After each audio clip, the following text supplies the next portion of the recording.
Boa noite. Hoje nós vamos apresentar uma análise detalhada sobre o artigo Federated Optimization in Heterogeneous Networks, que introduz o framework FedProxy.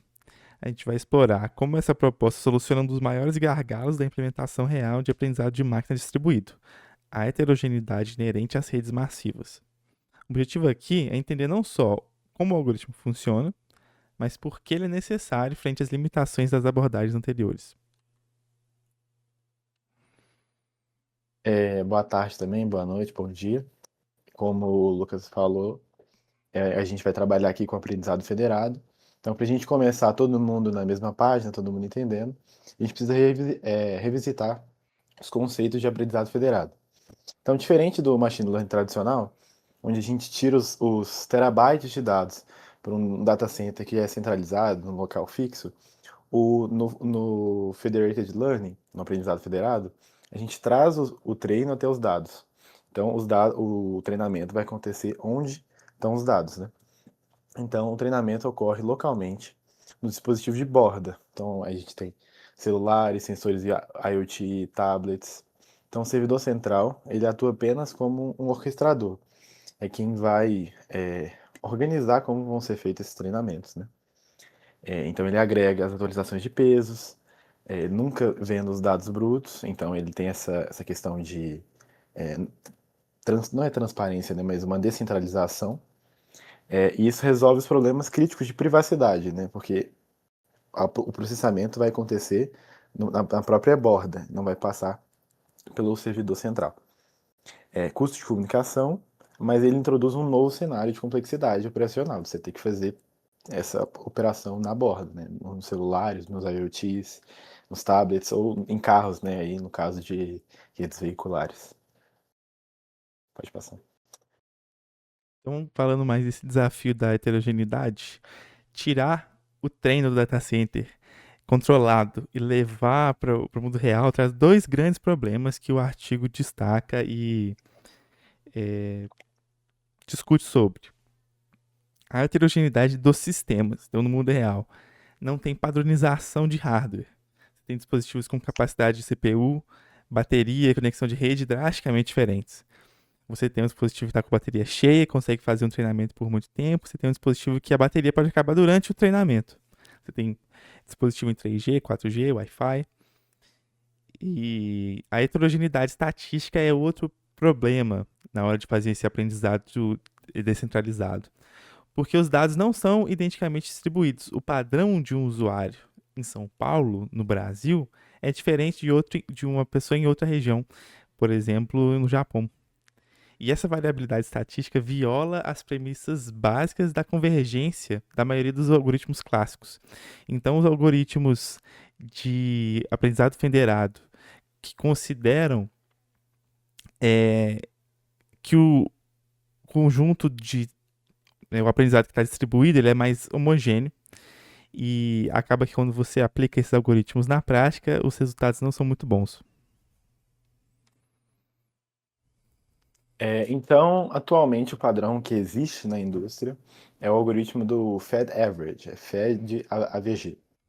Ele funciona razoavelmente bem, né, em simulações controladas, mas ele, como o Lucas falou, ele falha na prática porque ele trata todos os positivos iguais. E a gente viu que não é igual, né? Tem essas diferenças. Então, o Fed Average, ele exige que todos os dispositivos completem um número fixo de épocas. Se um dispositivo é lento ou tem pouca bateria, o Fed Average ele simplesmente descarta todo o trabalho dele. Isso gera dois problemas graves. Primeiro, porque ele desperdiça recurso computacional gasto. O dispositivo ficou ali computando, e aí, quando teve, ele demorou, o Federal Average ele simplesmente descarta todo o trabalho dele. Então, teve um desperdício ali do recurso computacional. Segundo, e ainda mais crítico, ele cria um viés sistêmico. O modelo final ele aprende apenas com os dados de dispositivos potentes topo de linha. Então, só os dados que passaram e que não foram os lentos que ficaram para trás sendo descartados. Então, ele ignora usuários com hardwares mais modestos, o que distorce a representatividade no modelo global. Então, você fica enviesado totalmente nos modelos mais rápidos. E é isso, pode passar. é uma solução, né? Os autores eles desenvolvem esse outro algoritmo que eles chamam de FedProx. É, Então é importante notar que eles não propõem descartar o Fed Average. Eles só propõem uma generalização e uma reparametrização robusta do Fed Average. A ideia central do FedProx é criar um framework que tolere a variabilidade de hardware e, simultaneamente, manter a estabilidade estatística. O Fed Average, na verdade, pode ser visto como um caso especial do FedProx, onde os parâmetros de controle são zerados e o hardware é homogêneo.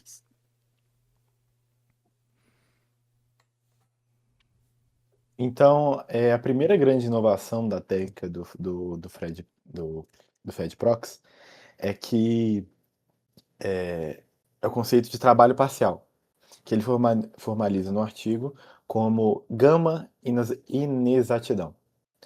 Então, em vez de uma abordagem binária de tudo ou nada, né, de tem ou não tem, o FedProx permite que os dispositivos ele realizem uma quantidade variável de trabalho, que ele chama de gama, dependendo de suas restrições momentâneas no sistema. Então, se a bateria está acabando, ou se o sinal está ruim, né, a rede está ruim, e o dispositivo ele envia atualização parcial, ou seja, só o que ele conseguiu computar, e isso permite incorporar informações valiosas dos dispositivos mais lentos, que de outra forma no Fed Average eles seriam descartados, aumentando então essa robustez do aprendizado, tendo um modelo menos viés na seleção. Pode passar. Então, a segunda inovação é o termo proximal. É, Aceitar o trabalho parcial e os dados heterogêneos pode adicionar ruído e instabilidade. Então, para contrabalancear isso, entra a segunda inovação. Os autores modificam a função de custo local adicionando um termo de regularização. A gente enxerga isso nessa fórmula. O parâmetro 1000, ele age como uma âncora gravitacional. Ele penaliza as atualizações locais que tentam se afastar demais do modelo global. Isso impede que o modelo local se superajuste, ele fique overfitado aos dados específicos daquele usuário. Isso garante que, mesmo que com dados muito diferentes, a média global converge de forma mais estável. Então, na metodologia experimental, né, para fazer esses testes, para validar essas propostas, então, eles foram bem empíricos. Então, eles tiveram uma avaliação empírica exaustiva. Eles pegaram datasets sintéticos, onde eles podiam controlar milimetricamente o grau de heterogeneidade estatística, e também pegaram datasets reais e complexos. Aí, no caso, eles usaram o Feminist, que é para classificação de imagens, e o Cent 140, que é a análise de sentimentos intuitos. Para simular essa heterogeneidade de sistemas, eles forçaram cenários onde 0%, 50%, 90% e até 90% dos dispositivos não conseguiam completar o ciclo de treinamento e tinham esse comportamento de dispositivos mais lentos, né? Então, 0% não tinha nenhum desses dispositivos mais lentos, 50%, metade deles eram assim, 90% eram stragglers, né, que são os dispositivos que eles chamam de lento. E aí você pode passar. Então, quando a gente observa os gráficos de perda de treinamento, a diferença é visualmente impactante. O Fed Average, representado pela linha vermelha, luta para aprender, quando os dados são muito discrepantes. Então, você tem dispositivos que puxam o modelo para um lado, em uma das rodadas de aprendizado, e faz com que o modelo se afaste da convergência. O FedProx, ele demonstra uma convergência muito mais estável. O termo proximal, então, ele consegue de fato suavizar o caminho do gradiente, permitindo que o modelo aprenda mesmo quando os dados locais puxam demais a otimização para direções opostas. E com isso ele consegue convergir em menos tempo. Então, nesse caso aqui, o dado mais impressionante do estudo, ele surge nos testes de estresse. onde em ambientes altamente heterogêneos, no caso aí, 90% dos dispositivos eram stragglers, né? Então, 90% dos dispositivos eles vão falhar em completar a tarefa, vão fazer só parte do ciclo. Nesses casos, o Fed Average colapsa. Já, que é o Fed Average, lembrando, é o antigo. O Fed Prox, que é o que eles estão propondo, graças a essa tolerância, né, de, de, de pegar só parcialmente dessa parte que foi computada, ele faz essa correção proximal. Ele não apenas convergiu, como ele melhorou a acurácia absoluta do teste em 22% na média, né, que a gente vê isso nos dados. Então, isso transformou o modelo que seria inutilizável, né, nesse cenário de 90% de stragglers em uma produção, uma solução viável e robusta. Pode passar. Então, concluindo, o FedProxy ele ataca a realidade suja das redes modernas, onde não é tudo homogêneo.